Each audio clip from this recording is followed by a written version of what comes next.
Right, welcome back. 2 videos in one day. I spoil you lot. Right, in the interest of variety, I thought we'd move away from science fiction books and shmups and stuff that I've been doing recently. Have a look at something which has been of interest to me since I was a teen. That is the question of flying saucers, UFOs, whatever you want to call them. Now, just to put this video in a bit of context, I'll just sum up my history, brief history with the subject. I became interested, the cat's just rocking the table here. I became interested in flying saucers around about 1964-5 when I was about 18, 16. And readjust this camera if you don't mind. And it soon became sort of like not so much a passion as a huge sort of interest that I felt I had to follow, and I started buying magazines and books, anything I could lay my hands on. You know, there were these lurid aliens found in my back garden and what have you, magazines, and then there was the more academic approach of flying saucer review. I've got some of these, so I'm just being video bombed by my cat here. Sorry about this. Come on, Milo, I can't see what the heck I'm doing here out of it. Sorry about that, folks. And yeah, I bought all this sort of stuff, and then the place where I got my American science fiction books from, I started buying some American UFO books, which is what I'm going to show you today. I did become involved with a British society very briefly. I wrote to a chap I'm trying to remember his name, very exotic name of, I think it was Brinsley Le Poet Trench. He was a bigwig in one of these English groups, and he invited me to a pub with all of his cohorts. Unfortunately, I never got to revisit, so I didn't get the chance to become one of the inner circle, but interest was still maintained. And has done to this day. I mean, if you look on Netflix and Amazon Prime, there's a boatload of videos, documentaries and what have you, some of which are interesting, some of which are eyewash. Anyway, let's have a look at some of the material that I've gathered. I mean, I don't have as many as I used to. I got rid of some stuff, but I kept all of the stuff that I thought was interesting. Now, one of the things associated with UFOs, flying saucers, whatever you want to call them, is the abduction side of things. There's a lot of interest in the abduction because obviously it's a more human angle on the subject. And I have a couple of books here. Now this one, Incident Exeter. It's about the abduction of a very famous abduction of Betty and Barney Hill. Yeah, what it was. Anyway, it was at Exeter, New Hampshire, and let's have a look at the date of this one. It's copyright 1966, so it must have been. I thought it was later than that, but presumably it was in the 60s, and that deals with this abduction of Betty and Barney Hill, which became one of the more celebrated cases that caught the public's interest and attention. But before that, there was this very interesting character called George Adamski. He claimed to be a contactee in the 1940s, I believe it was. And he made all sorts of outrageous claims about being taken to various places with these aliens with exotic names, and he became quite a celebrity at the time. And I've got a couple of his books here.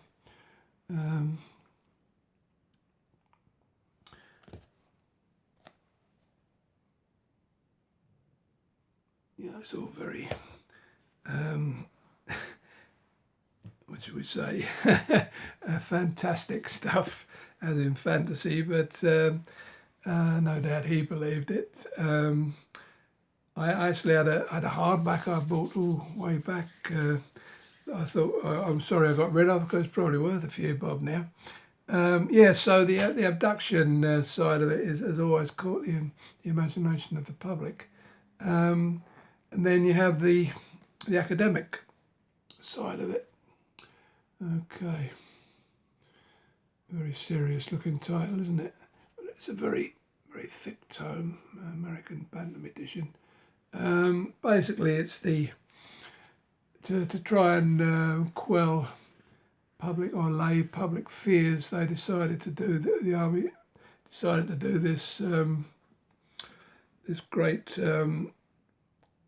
sort of fact-finding exercise, and I don't know. Many people think it was just a whitewash. It says they're conducted by the University of Colorado under research contract from the U.S. Air Force. As I say, it was quite an in-depth study, and as I say, many people thought it was just a whitewash to stop people panicking, if you like. I don't think there was any great panic about it, but that was the excuse anyway. And they came up with various reasons why flying saucers weren't, why they didn't exist, and why it was just what it said, unidentified flying objects. Unidentified flying object doesn't necessarily indicate a visitation. Could be anything, a weather balloon, which is often an excuse that they give for anything they can't understand. But yeah, that was the big thing at the time. And then we had Operation Blue Book, Project Blue Book, which is another famous sort of investigation, if you like. Now, one of the people involved with this was a chap called Alan J. Hynek, and he's recently come out, publicly and said, it was basically a whitewash. But to say that, all these studies are quite a thick volume. Why the cover up? Which it's a fair question. Why would you just want to keep covering this stuff up? Many people have got their own ideas these days about black ops and reverse engineering of alien craft that have been downed or have landed. Makes you wonder why so many have actually crashed if the technology is so good. But that's the skeptic in me coming through. And then Hynek himself, having been involved with that, he became involved with a report of his own. Way government officials try desperately to produce natural explanations. The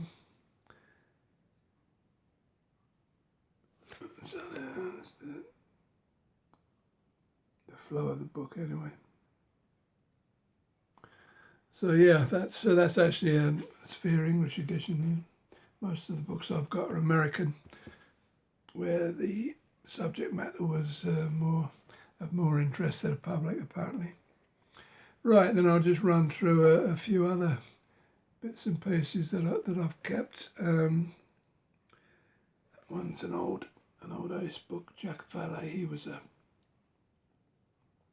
well-known scientist who got involved with with ufology. And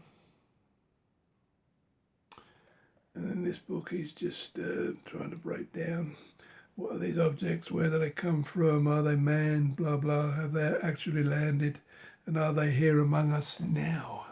So yeah, I mean a lot of these were very lurid in their descriptions of what's inside the book. And then we had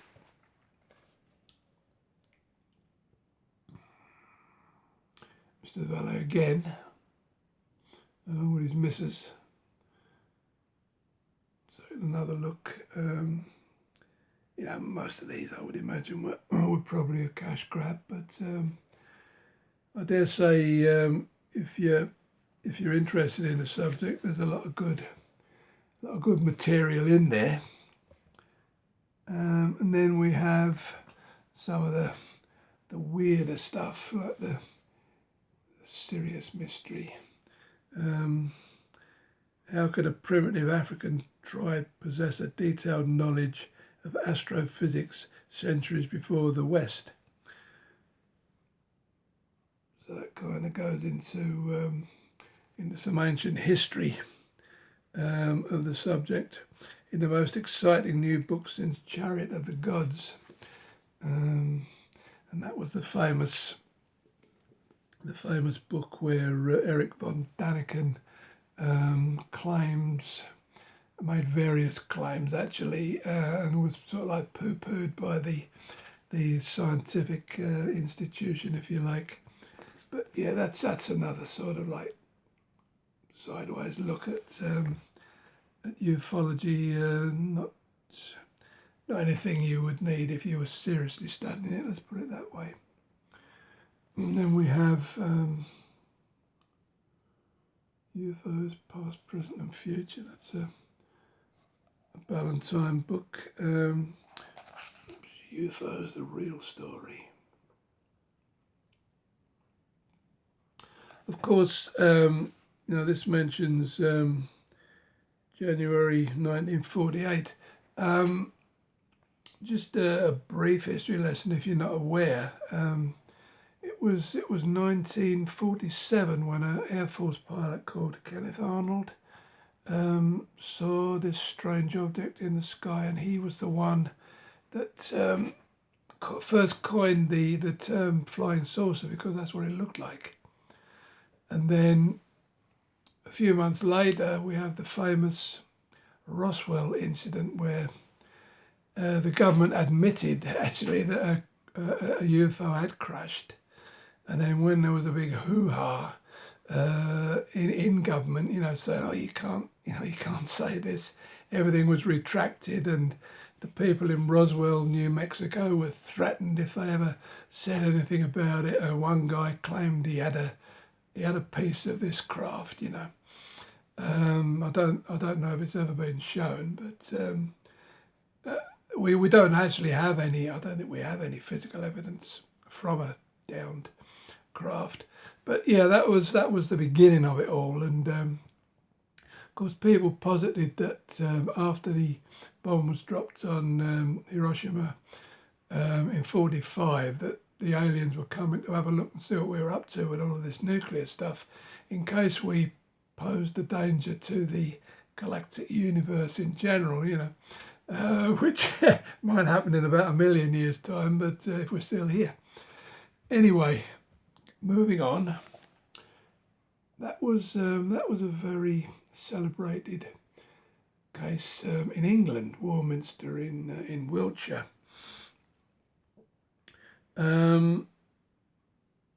It says here, hundreds of local people and UFO investigators who visited the area in the years which followed have observed and studied these astonishing phenomena. Basically, there were many hundreds of eyewitnesses accounts of, as it says here, strange things seen by day and night, bewildering mushrooms of smoke, crescents of fire, weird and disturbing sounds, and even accounts of conversations with those from outer space. I think this was one of these occasions where the powers that be came up with, it's a mass illusion, it was all caused by swamp gas or something, something ridiculous like that. So, I mean, that sort of thing does make you wonder. Right, we've got a few more here. New UFO sightings.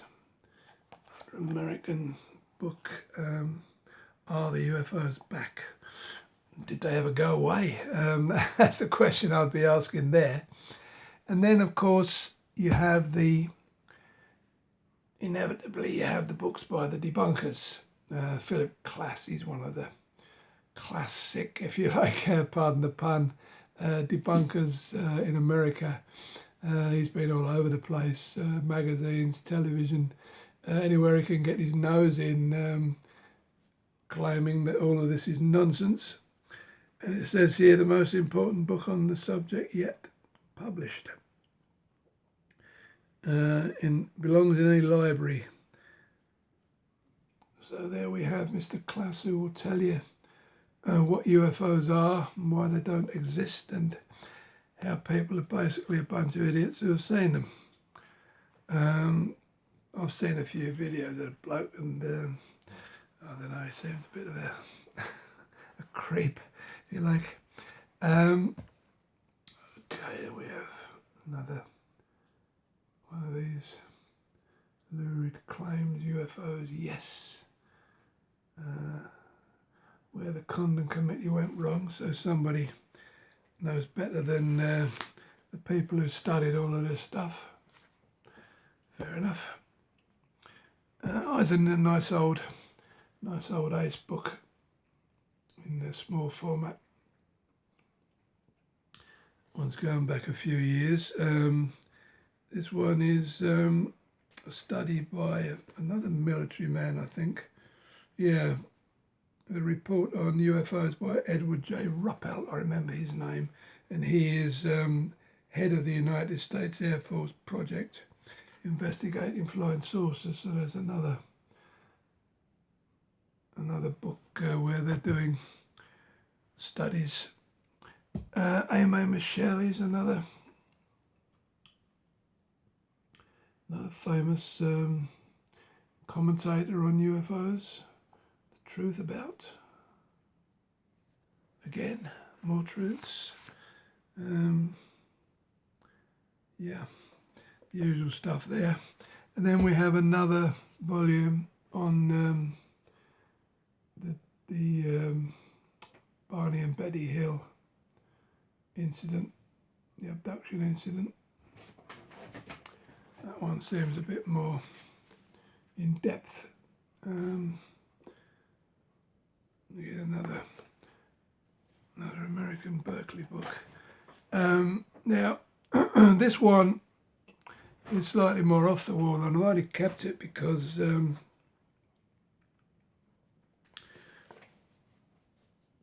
had a nice Rosetta cover. And that's all about strange creatures from time and space, which, I wouldn't pay too much attention to, but as I say, it's got a nice cover. Just realised that I've left the book out here. There's another, right at the bottom here. Let's just grab it and do that without covering my face up on the screen there. Yeah, I don't know how I missed this one when I was going through them. That's another interesting case, the Moth Man Prophecies, where people claim they were seeing these weird moth-like creatures by the same author as that one I just showed you, John Keel. The Moth Man Prophecies will jolt you with its startling evidence about the nature of the universe and the alien beings who visited. 7-foot-tall winged creatures that have appeared throughout history, of which the Mothmen apparently were some. Yeah, so that's a brief look at all of the paperback books I've collected, or what's left of them. I had a few more. But just recently, I picked up, saw this for a couple of quid, picked it up. It's a hardback UFO encyclopedia. I haven't actually read it, but I dare say it covers all the. Yeah, it's what it says. It's just an